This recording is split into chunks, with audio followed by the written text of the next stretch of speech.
안녕하세요. 반갑습니다. 주갈성의 성경 가이드 시간입니다. 오늘서부터 다시 성경 가이드를 좀 시작하도록 하겠습니다. 작년 6월에 이 성경 가이드는 이 마태복음 12번째 강의를 끝으로 갑자기 좀 멈추게 됐습니다. 그리고 이제 7월서부터 이 새사람교회에서 진행되었던 창세기 성경 강좌가 거의 12월 첫째 주까지 이 성경 가이드 시간에 올라갔었습니다. 그리고 이제 12월 말에 제가 요한계시록 특강 2번을 좀 올렸는데 이 기간 동안 사실 성경 가이드는 좀 멈췄습니다. 여러분들 지금 제가 말씀드린 작년 하반기에 제가 올렸던 영상 이 창세기 성경 강좌하고 요한계시록 특강 2개는 꼭 여러분들 중요한 내용이니까 가서 보시면 좋겠습니다. 사실 작년에 6월달까지 다루고 마태복음이 끝나지가 않았는데 사실은 이 마태복음의 내용이 너무 중요해서 제가 그 내용을 주일 설교 시간으로 가져와서 작년 7월 둘째 주 주일 설교부터 마태복음의 그 나머지 부분을 좀 다뤘습니다. 여러분들 이 부분이 좀 혼동할 수 있어서 좀 혼동 없으시면 좋을 것 같습니다. 그리고 2023년도 2월 첫째 주 오늘 이 신약의 유일한 역사서로 분류가 되는 사도행전을 시작하게 되었습니다. 여러분, 구약 전체는 하나님 아버지께서 사역하신 내용이고, 그 다음에 이제 신약의 사복음서는 그 하나님의 아들이신 예수 그리스도께서 사역하시는 내용입니다. 그리고 이제 사도행전서부터는 이제 성령 하나님께서 본격적으로 일하시는 내용입니다. 그래서 이 사도행전을 성령행전이다 라고 부르기도 합니다. 또한 사도행전은 사실은 이 신약 성경의 제일 많은 부분을 차지하고 있는 이 바울 서신의 배경을 설명해 주는 책이기도 합니다. 여러분, 그래서 이 사도행전을 바르게 이해하는 것이 굉장히 중요합니다. 여러분들 모두 다시 올 초의 마음을 다잡고 저와 함께 이 사도행전을 같이 보면서 성령의 역사를 깨닫고 경험하게 되시기를 바랍니다. 사도행전에 대해서 아주 기본적인 내용만 좀 설명을 좀 해보겠습니다. 사도행전은 예수 그리스도의 복음이 사도들과 다른 복음 전도자들에 의해서 예루살렘에서부터 당시 세상의 이 권력의 정점이라고 하는 로마까지 이 전파되는 과정을 설명하고 있습니다.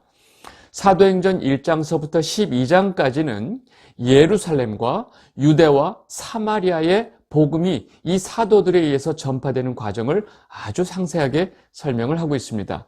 그 모든 사건의 중심에는 사도인 베드로가 있습니다. 그래서 사도행전 1장서부터 12장까지의 내용을 베드로의 행전이다 라고 부르기도 합니다.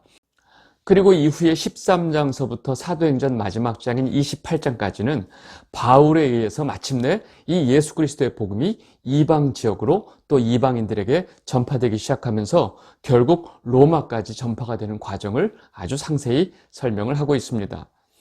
바울은 아주 혹독한 고난 또 어려움 속에서 여러 번의 죽을 고비를 맞이하면서 끝까지 복음을 전합니다.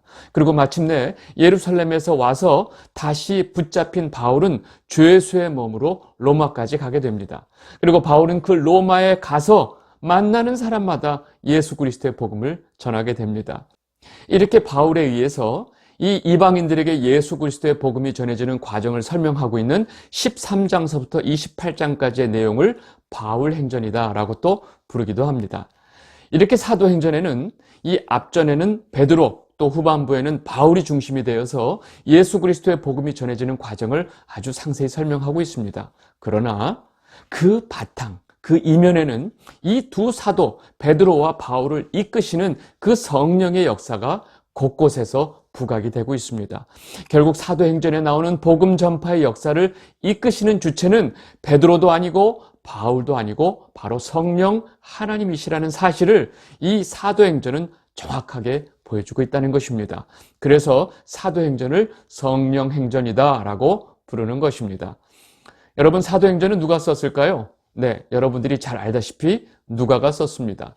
누가는 누가복음의 저자이기도 합니다.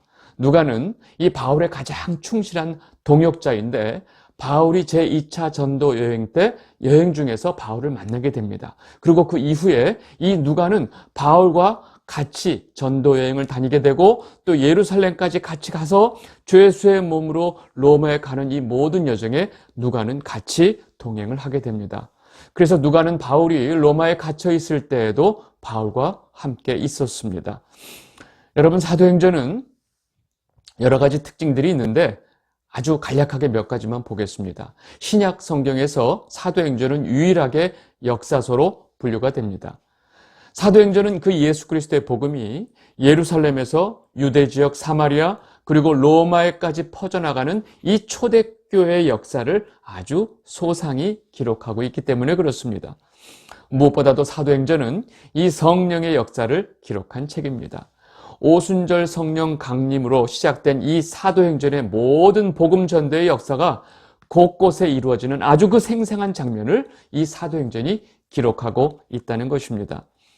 그리고 사도행전은 신약 성경의 거의 한 60%, 70%를 차지하고 있는 이 바울 서신의 저자인 사도 바울에 대해서 아주 많은 자료를 제공하고 있습니다. 여러분, 바울이 다메섹에서 주님을 만나서 회심하기 전까지 그 이전의 바울의 모습을 정확하게 보여주고 있습니다. 여러분 기억나시죠? 스테반을 죽이려고 쫓아다니는 그 장면. 그리고 바울이 결국은 다메섹에서 주님의 음성에 꼬꾸라지면서 회심하는 그 장면과 그 이후의 내용을 아주 상세히 설명을 해줍니다. 무엇보다도 이 사도행전의 가장 중요한 내용은 바울의 3차에 걸친 이 전도 여행의 여정을 아주 상세히 기록하고 있습니다. 여러분, 이 3차의 전도 여행의 여정을 잘 알고 있어야 거기서 그때그때 쓰여지는 이 바울 서신의 배경을 잘 알 수가 있기 때문에 그렇습니다. 그리고 결국 바울은 예루살렘에서 유대인들에게 붙잡히게 되고 이 죄수의 몸으로 로마까지 가는 그 모든 여정을 이 사도행전이 아주 소상히 상세히 기록하고 있습니다.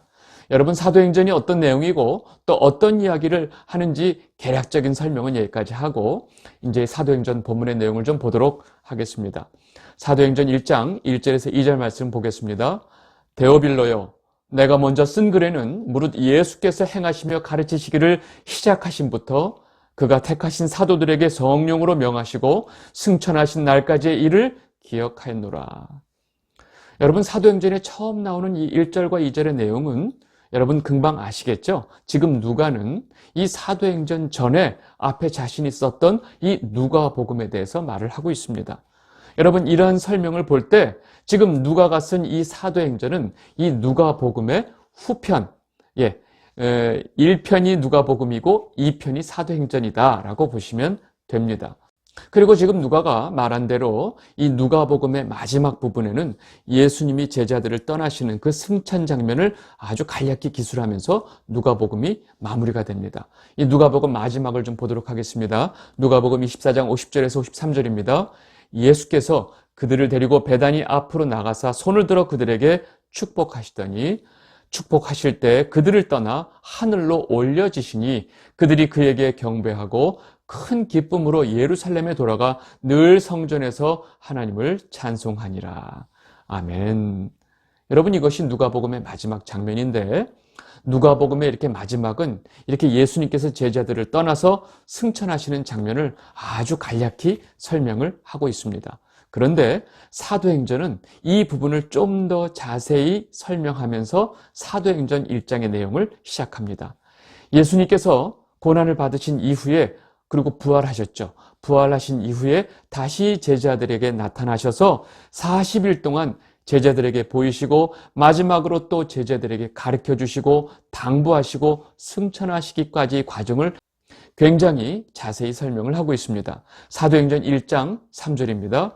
그가 고난 받으신 후에 또한 그들에게 확실한 많은 증거로 친히 살아계심을 나타내사 40일 동안 그들에게 보이시며 하나님 나라의 일을 말씀하시니라. 아멘. 여러분, 여기서 예수님께서 그 죽음 가운데서 부활하신 이후에 승천하기 전까지 제자들에게 이제 여러 번 나타나시지만 제자들에게 나타나셔서 말씀하신 그 중요한 내용을 누가가 뭐라고 요약하고 있냐면 한마디로 하나님 나라의 일이라고 설명을 하고 있습니다.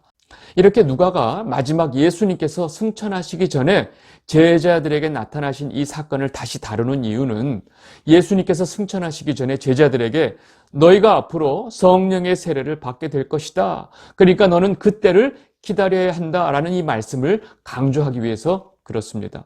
사도행전 1장 4절에서 5절입니다. 사도와 함께 모이사 그들에게 분부하여 이르시되 예루살렘을 떠나지 말고 내게서 들은 바 아버지께서 약속하신 것을 기다리라. 요한은 물로 세례를 베풀었으나 너희는 몇 날이 못되어 성령으로 세례를 받으리라 하셨느니라. 아멘. 예수님께서는 분명하게 제자들에게 너희들은 예루살렘을 떠나지 말고 내게서 들은 바 아버지께서 약속하신 것을 기다려야 된다. 그리고 며칠이 안 돼서 성령으로 너희가 세례를 받게 될 것이다. 너희가 성령 세례를 받을 것이다 라고 아주 분명하게 말씀하셨습니다. 결국 아버지께서 약속하신 것이 성령 세례라는 것을 분명히 말씀하고 계십니다. 이렇게 사도행전 앞전에 이러한 내용을 아주 정확하게 언급하고 있는 이유는 이 사도행전 전체가 이 사도들과 다른 제자들이 성령 세례를 받고 난 이후에 벌어지는 사건을 다루기 때문에 그렇습니다. 그리고 그 모든 사건들의 주체가 바로 성령 하나님이심을 강조하기 때문에 이 사건을 분명하게 설명을 하고 있는 것입니다. 여러분 잘 생각해 보시면 예수님께서도 공생애를 시작하시기 전에 예수님에게 성령이 임하는 사건이 있었습니다. 마태복음 3장 16절 17절입니다. 예수께서 세례를 받으시고 곧 물에서 올라오실새 하늘이 열리고 하나님의 성령이 비둘기같이 내려 자기 위에 임하심을 보시더니 하늘로서 소리가 있어 말씀하시되 이는 내 사랑하는 아들이요 내 기뻐하는 자라 하시더라. 아멘. 여러분 이 장면 기억나시죠? 예수님께서 요한에게 물세를 받고 난 후에 성령이 임하시는 사건을 성경이 분명히 이렇게 우리에게 설명을 해주고 있습니다. 여러분 잘 생각해 보세요. 사복음서는 결국 예수님, 예수 그리스도로부터 12 제자에게 복음이 전달되는 과정이다라고 우리가 좀 축약해서 설명을 해보면 이 예수님께서 12 제자에게 복음을 전하는 바로 직전에 성령을 받으셨어요. 그리고 사도행전은 이제 그 12 사도로부터 다른 사람들에게 복음이 전해지는 과정이다라고 간략하게 말한다면 이 12 사도가 이 복음을 전하기 전에 성령을 받는 사건이 이렇게 사도행전 2장 오순절 성령 사건으로 나타나는 것입니다. 다시 말해서 사도들이 예수 그리스도의 복음을 전하기 전에 오순절 성령을 받고 나서 비로소 복음 전달자의 역할을 한다는 것입니다.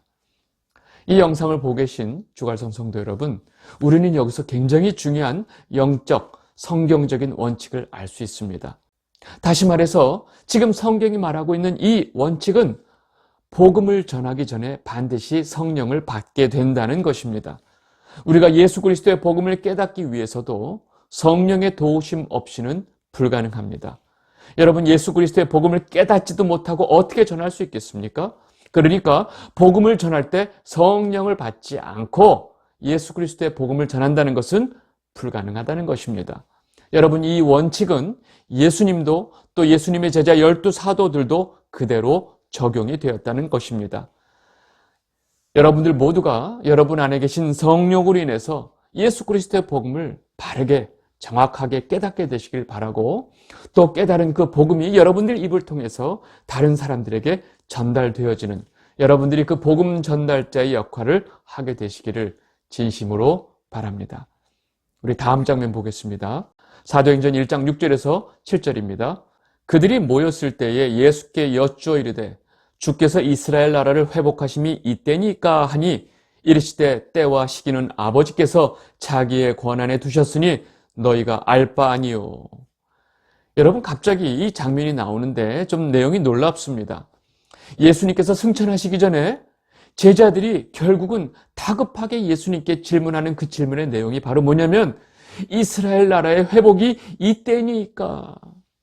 여러분 지금 이 내용이 무엇을 의미하냐면 예수님께서는 제자들에게 부활하신 후에 나타나셔서 40일 동안 승천하시기 전에 제자들에게 가르치신 것이 뭐라고 그랬죠? 바로 하나님 나라의 일에 대해서 말씀하셨어요. 그런데 제자들의 관심은 오로지 뭐예요? 이스라엘 나라의 회복이었다는 것입니다. 여러분 예수님은 항상 그 말씀의 포인트가 뭐냐면 하늘이었어요. 근데 그 얘기를 듣고 있는 제자들은 오로지 그 머릿속에 그 마음속에 무슨 생각하고 있는 거예요? 이스라엘 나라, 즉 이 땅의 문제만 집중하고 있었다는 것입니다.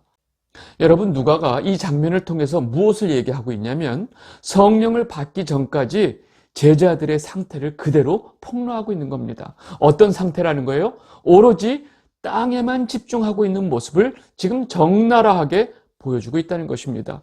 그래서 그들의 관심은 오로지 지금 우리 이 이스라엘이 언제 회복합니까? 우리가 언제 이 로마의 속박에서 벗어날 수 있습니까? 오로지 이스라엘 나라의 회복에만 관심을 갖고 지금 예수님께 이 질문을 하고 있는 거예요. 그랬더니 예수님 뭐라고 그래요? 그때와 시기에 대해서는 아버지 권한에 두셨으니 너희들은 알 바가 아니다. 너희들은 거기에 관심을 갖지 말아라. 여러분, 예수님께서 이렇게 말씀하시는 그 배경에 어떤 의미가 있냐면 너희들은 그 때와 시기를 알 자격이 없는 자들이야. 하나님의 주권으로 인해서 일어나는 그 시기에 대해서 너희들에게 가려두신 이유가 있는데 어찌 너희가 그것을 알려고 하느냐. 여러분, 이와 마찬가지로 우리가 함부로 하나님 주권의 영역에 대해서 우리가 괜히 관심을 갖고 호기심을 갖는 것은 사실 주님께서 우리에게 단호하게 너희들은 알 바가 아니다 라고 말씀하고 계신 것입니다.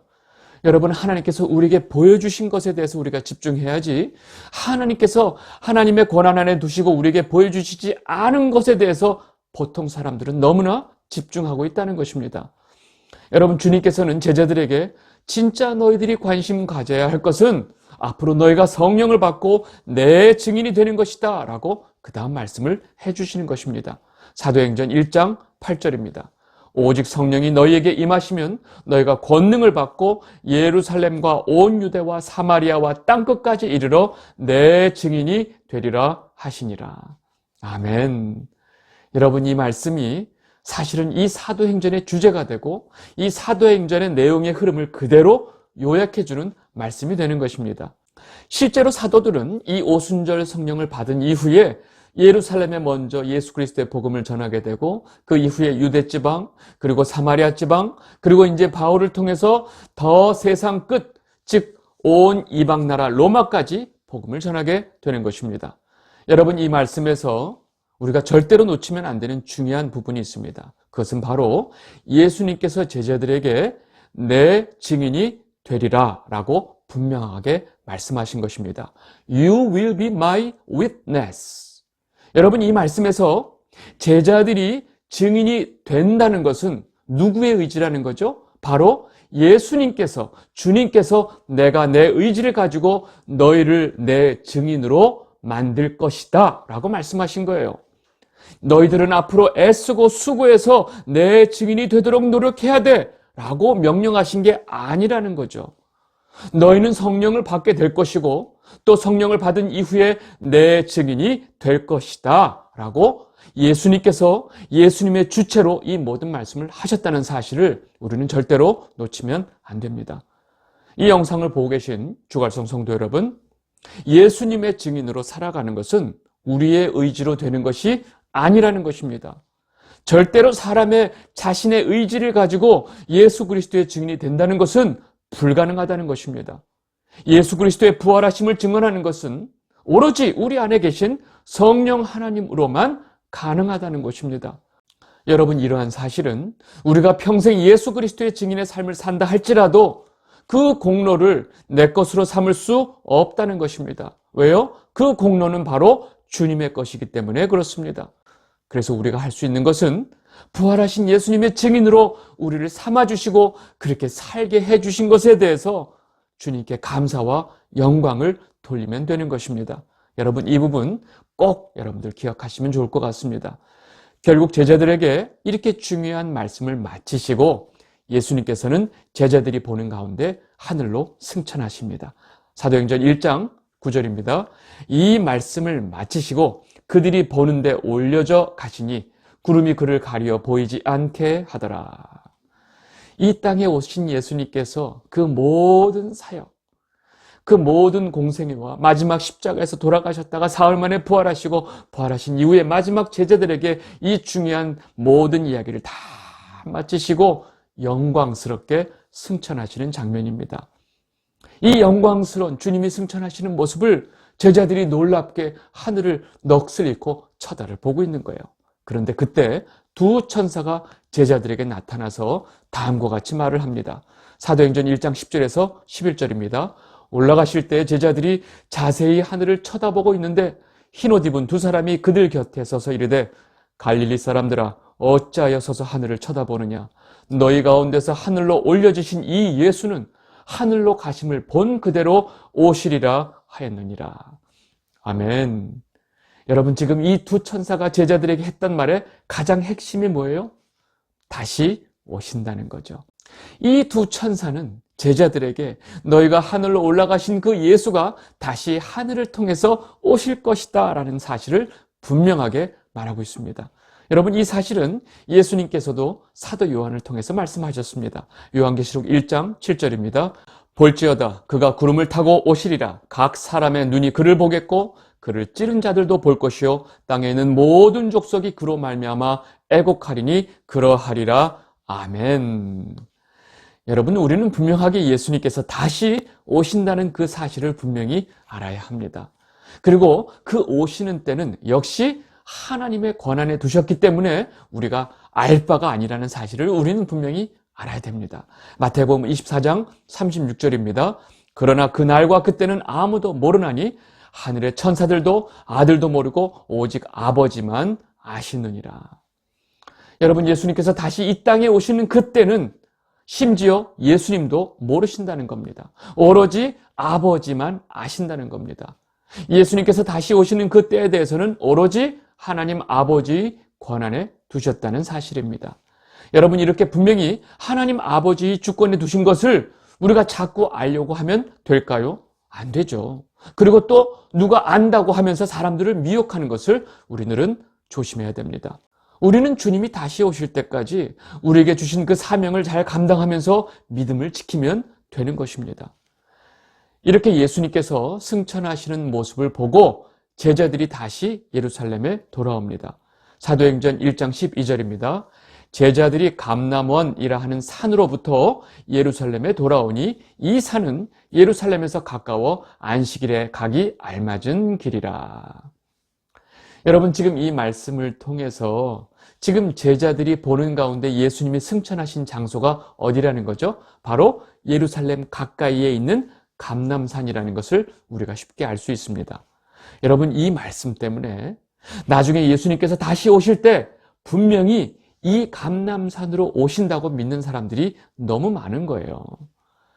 여러분, 진짜 예수님께서 다시 오실 때 그 예루살렘 옆에 있는 감람산으로 오실지는 사실 아무도 모르죠.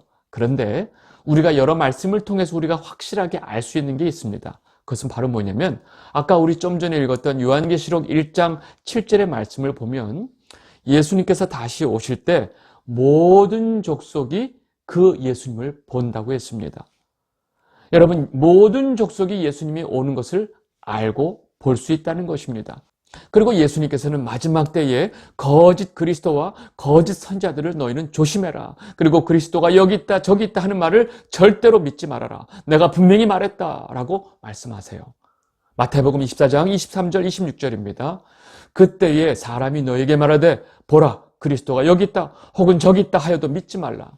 거짓 그리스도들과 거짓 선지자들이 일어나 큰 표적과 기사를 보여 할 수만 있으면 택하신 자들도 미혹하리라. 보라 내가 너에게 미리 말하였노라. 그러면 사람들이 너에게 말하되 보라 그리스도가 광야에 있다 하여도 나가지 말고 보라 골방에 있다 하여도 믿지 말라. 여러분, 지금 예수님께서 너무나 분명하게 말씀하셨죠. 어떤 사람들이 예수님께서 여기 왔다, 저기 왔다, 여기 계시다, 저기 계시다, 어떤 특정한 장소를 지칭을 하면서 예수님이 왔다고 말하는 것은 절대로 믿지 말라는 것입니다. 여러분, 이 말씀을 통해서 우리가 분명히 알 수 있는 것은 예수님께서 다시 오실 때 어떤 특정한 장소에 오셔서 저와 여러분이 예수님이 오신 사실도 모르고 있는 이런 일은 절대로 벌어지지 않는다는 것입니다. 절대 거기에 대해서 염려하지 마세요. 예수님께서 다시 오시는 상황은 마치 온 세상의 사람들이 순간 보듯이 번개치듯이 오신다고 말씀하십니다. 마태복음 24장 27절 번개가 동편에서 나서 서편까지 번쩍임같이 인자의 임함도 그러하리라. 여러분, 번개같이 오신다는 것은 그냥 한순간에 오신다는 이야기인데 또 하나의 의미는 이 세상의 모든 사람들이 예수님께서 다시 오시는 사실을 알 수 있다는 사실입니다. 우리가 어디에 있든지 우리가 성도로서 믿음을 지키고 사는 그곳에서 다시 오시는 예수님을 우리가 볼 수 있고 알 수 있고 그 예수님을 영접할 수 있다는 사실입니다. 여러분, 누군가 엄청난 이적과 기사를 행하면서 어떤 특정한 장소를 지칭하면서 이곳에 예수님이 오신다라고 말할 때 여러분들은 절대로 미혹되지 않게 되시기를 바랍니다. 여러분, 이건 제 얘기가 아니에요. 예수님께서 직접 말씀하신 내용입니다. 아시겠죠? 네. 이렇게 여기까지 1장 앞부분의 장면이 나오고 이제 사도행전 1장의 뒷부분의 후반부의 내용은 제자들끼리 이 가룟 유다로 인해서 12명의 제자 중에 한 사람이 없어졌죠. 그러니까 이 남은 한 자리를 다른 사도를 뽑는 장면이 뒷부분입니다. 이때 새롭게 사도로 뽑을 사람의 기본적인 자격은 예수님이 요한의 세례 때부터 다시 올라가실 그때까지 예수님과 우리와 함께 했던 자 중에 하나를 뽑아야 된다라고 말을 하고 있습니다. 사도행전 1장 21절에서 22절입니다. 이러함으로 요한의 세례로부터 우리 가운데서 올려져 가신 날까지 주 예수께서 우리 가운데 출입하실 때에 항상 우리와 함께 다니던 사람 중에 하나를 세워 우리와 더불어 예수께서 부활하심을 증언할 사람이 되게 하여야 하리라 하거늘. 여러분, 지금 이것이 베드로가 말한 새롭게 뽑을 사도의 자격입니다. 여러분, 여기서 가장 중요한 사도의 큰 역할은 바로 예수의 부활을 증언하는 증언자의 역할이었다는 것입니다. 그러면 사도는 그 예수님의 부활을 증언만 하면 될까요? 그건 아니죠. 제자들이 이 한 사람의 사도를 뽑으면서 다음과 같이 기도합니다. 사도행전 1장 24절 25절입니다. 그들이 기도하여 이르되 무사람의 마음을 아시는 주여, 이 두 사람 중에 누가 주님께 택하신 바 되어 봉사와 및 사도의 직무를 대신할 자인지를 보이시옵소서. 유다는 이 직무를 버리고 제 곳으로 갔나이다 하고. 여러분, 지금 이들이 하는 그 기도 속에서 그 새롭게 뽑힌 사도의 역할은 바로 봉사, 그 다음에 사도의 직무가 있다는 것을 우리가 알 수 있습니다. 여러분, 하나님의 백성들, 여러 사람들이 모여있는 그 공동체에서는 반드시 해야 할 일이 있기 때문에 그 한 사도로서 해야 할 봉사가 있었다는 것입니다. 결국 그렇게 기도하고 마띠아가 뽑히면서 제자의 수가 다시 12사도가 되는 것입니다. 사도행전 1장 26절입니다. 제비 뽑아 마띠아를 얻으니 그가 11사도의 수에 들어가니라. 아멘. 여러분, 여기서 아니 11명이서 일을 하면 되지 굳이 그 유다 빈자리를 또 하나 뽑아야 될까? 사실 성경에 보면 이후에 마띠아의 어떤 이름이 나오는 데가 없어요. 그래서 왜 굳이 유다로 인해서 비어진 그 자리를 채웠을까 하는 질문이 들기도 합니다. 그런데 사실은 예수님의 제자는 12명이라는 그 숫자가 굉장히 중요합니다. 여러분, 12이라는 숫자는 3 곱하기 4죠. 이 12이라는 숫자는 성경 전체에서 하나님의 백성을 지칭하는 그 의미가 있기 때문에 그 12의 숫자를 채워야 하기 때문에 이 한 사람을 더 뽑은 것입니다. 아시겠죠? 이 영상을 보고 계신 주갈성 성도 여러분, 오늘 오랜만에 시작한 이 성경 가이드 첫 시작은 이 정도까지 하겠습니다. 오늘 우리가 이야기한 내용 중에 굉장히 중요한 내용이 많이 있습니다. 우리가 성령을 받아야 하나님의 자녀가 될 수 있고 또 예수 그리스도의 부활을 믿을 수 있고 또 예수 그리스도의 부활을 증거하는 증인이 될 수 있다는 사실을 우리는 분명히 알아야 합니다. 그리고 우리가 증거하고 우리가 믿고 있는 그 예수 그리스도는 반드시 다시 오신다는 사실입니다. 저와 여러분 모두가 주님이 다시 오는 그날까지 끝까지 믿음을 지키고 또 예수 그리스도의 부활의 증인으로서 살게 되기를 진심으로 바랍니다. 그리고 주님이 오실 때 기쁨으로 그 주님을 맞이하는 저와 여러분이 되시기를 진심으로 바랍니다. 오늘 첫 번째 시간은 이렇게 마무리하도록 하겠습니다. 감사합니다.